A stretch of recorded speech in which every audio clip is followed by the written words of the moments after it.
तो फास्ट. अरे आपण आहे ना कधी बलात्कारांचे हे जे कायदे आहेत ना हे सुधारण्यासाठी आपण कधी प्रयत्न करणार नाही.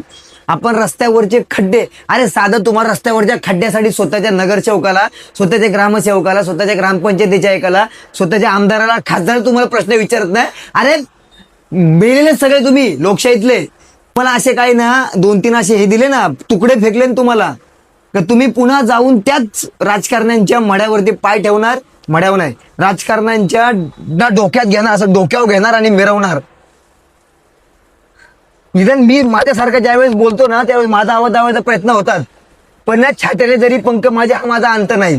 मी चौटाळ्यासारखं परत अंगावरती आहे. आज माझ्यासारखे अनेक भाऊ स्वतःचा आवाज उठवत आहेत युट्यूबवरती असेल ते जरा. आम्हाला जो त्रास होतो ना तो त्रास तुम्हाला माहित नाहीये, पण मी या छत्रपती शिवरायांचा मावळा आहे. मी मावळाचे, मला नाही जमत ना साताऱ्यात जाऊन त्याचा मुर्दा पाडायला. मी इथनं त्याचा मुर्दा पाडणार, मी इथनं मुर्दा पाडणार न्याय व्यवस्थेचा, मी इथनं मुर्दा पाडणार त्या प्रत्येक लोकशाहीचा याचा. लाडकी बहीण योजनेचा तुम्ही प्रचार करता. अरे ज्या आईने स्वतःची 13 वर्षाची पोरगी गमावली आहे तिचं काय?